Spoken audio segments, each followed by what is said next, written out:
Hi everybody, it is March 19th, 2022. And you know what that means? It's been 4 days since the Stanford transfer application deadline has passed. But despite that, we have already had people come through for the next application cycle to the office hours and ask about how to approach this entire process. And I would normally say that's early, but it's really not. I think you cannot start this process early enough. Sure, the applications aren't open, they might change the questions, but that doesn't mean you can't start setting yourself up for success now. So essentially, what I want to talk about today is things that I would do, things that I wish that I did, and things I'm going to essentially encourage people to do as they approach this process. Specifically, what are like the first steps that I would recommend? And the first thing that I'm going to recommend people do is completely change their metrics of success for this entire process. I know that it's a college application process and the whole point of it is to get into a university, but as I've mentioned in previous videos, and as I will continue to belabor until I die, which actually hopefully I don't have to keep making videos until I die because it would be great to retire. But essentially, I want to highlight the fact that this is a very luck-based system. It is not completely meritocratic, and it is fallible. And as much as I hate to admit it, and as terrible as this sounds, and I'll admit that readily, and of course, I'm not the arbiter or the judge of who is deserving of being a Stanford transfer student, but I've met people, I've worked with people who I think were wholly, completely more deserving and qualified and capable of contributing and making a lasting impact to the Stanford community than current transfer students that I know who are currently actually here. And like I said, I am not the judge of who is deserving of being here. I don't make that call. But I want to use this as a point to illustrate the fact that you could be the most qualified, you could be the most compelling applicant that has ever graced the Common App, and you could still get rejected from Stanford. And you could still get rejected from your safety school. And there are so many factors outside of the effort that you put in, the person that you are, all the amazing and interesting things about you that can cause you to not get in. It is very, very luck-based. Potentially your reader looks at your application before lunch and they're grouchy and they don't like your sense of humor like they did with mine. They thought that I was angsty and they thought that I wasn't happy, but that's not necessarily untrue, but one of my readers didn't like my humor. It was self-deprecating and dark. The other reader loved it. You could just get unlucky like that. But somehow I'm here. Maybe if in another universe, I got a reader that both readers didn't like my sense of humor, rejected.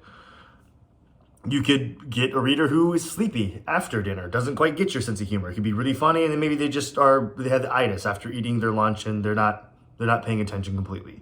There are so many different little things that can affect whether or not you get in that it is not a safe bet, and it is not reasonable for you to, put all of this value in your ability to look at yourself with esteem and hold yourself in high regard and to have that core confidence in your story and your ability to contribute and tie that up with the decision or the acceptance or rejection from a university. And this is the first thing that I would try to address is do not determine whether or not this process is a success or a failure based on the acceptances or the rejections that you get. Because their ability or their decisions as an admissions committee does not reflect your value. And being able to build that core confidence in your story, in your ability to contribute, in what you do and who you are, that is what makes a compelling essay. That is what makes a compelling applicant. And having the comfort and making your peace with the fact that you could be the most compelling applicant, you could be the best qualified and still not get in, is the mental state that I would try to get to and put the wheels in motion to achieving at the very start of this process. So with that being said, how do we get there? What can we do to actually reach that point of confidence and have that belief in ourselves? Well, there's probably 1,000 things that you could do. But in order to hopefully reduce my nebulousness index by like 30% and actually start providing practical and reasonable steps, which is not my normal MO, I will offer this. Imagine that you had an essay, or imagine you had a set of applications. You have your universities that you're going to apply to. You have your 8 universities, and let's just say magically you just have all of these essays done. Your entire application is complete for who you are right now in this moment. As we sit here, as you watch this video, whatever day this is.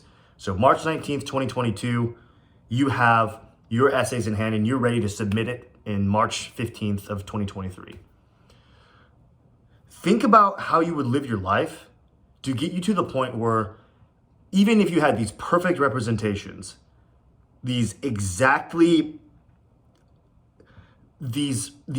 that are written exactly the way that admissions, like some fake admissions reader would want to read, that get to the point where you can live your life thinking that if I submitted these essays a year from now, with how perfect they are, I would feel like they're incomplete. That is a thought exercise that I would really encourage you to go through. What would I need to do in life to get to the point where that is the case? And likely, you might have some alarm bells going off in your head, and rightfully so. What does this actually mean? This doesn't mean, in my head at least, to go take on 25 more responsibilities and spread yourself even more thin than you already are right now. But what it does mean is spending some time thinking about what makes you a compelling person. What are the core essences of your, value proposition, if you want to call it? What makes you unique? And what are the things that you care about? What are the things that have influenced your life to the point where you're at right now that make you care about the things that you do? And what can you do to continually improve your contribution in that space and become a better person, to become a better leader, to become a better friend, a better student, whatever the thing is that you're trying to be? What other ways can you continue to develop your skills to be the archetypical version of that? Or is it archetypal? I don't really know. That is the way that I would try to structure the next year of my life. Because a year is a long time. And if you are the same applicant you are on March 15th of 2023 as you are on March 19th of 2022, I'm not entirely sure that you would feel confident in the work that you've been doing and the things that you've been doing to say that, yes, I truly deserve to be at Stanford, to be at Princeton, to be at whatever university you're trying to go to. Because that is the ultimate end state that we want to get to. That is the reason why these office hours exist, is because I don't know how to get people into Stanford. I don't want to get people into Stanford. I want to get people to the point where they feel like their story and their value and the essence of who they are is somebody who could positively contribute and deserves to be at a place like Stanford, not necessarily at Stanford. And when you get to that point, that's when I think you can do your best writing. That's when I think that you can truly believe the things that you say. Because let's be honest, most people start this process feeling like they're not enough, feeling like they're not good enough. But it is up to us as the applicants to really start looking at where we excel, what we do, what we care about, and why that matters to a place like Stanford. And writing essays in a state of deep cognitive dissonance is not going to make the most compelling pieces of exposition. And of course, this cognitive dissonance never goes away. I mean, I've been here at Stanford for 4 years now, basically, and I'm a computer science master's student. I'm about to graduate from my undergraduate, and I don't feel like I know much. I don't feel qualified to do a lot of the stuff that I see Stanford graduates out there doing. Do I feel like I am as smart or as capable as a master's student with a concentration in AI should be? Absolutely not. So it never really does go away. but you do eventually build that confidence. I know there's a lot of other reasons and a lot of other ways that I can contribute outside of just being a computer science master's student. So it is up to us to reflect, to think, and to really ponder on what these things are, what values they offer, and how we can kind of shape that, and also live up to the image of who we want to be and who we think would be getting into a place like this. So all this being said, if I could summarize this in some way, the first thing that we need to do before we start this process is set the wheels in motion to start building our confidence in our story and ourselves as people. I think it is one of the great tragedies in life that we allow institutions like Stanford, and I know this is really ironic coming from somebody who's here, but I think it's tragic that we allow these gatekeepers to dictate how we feel about ourselves and the level of self-esteem we feel like we are warranted of having.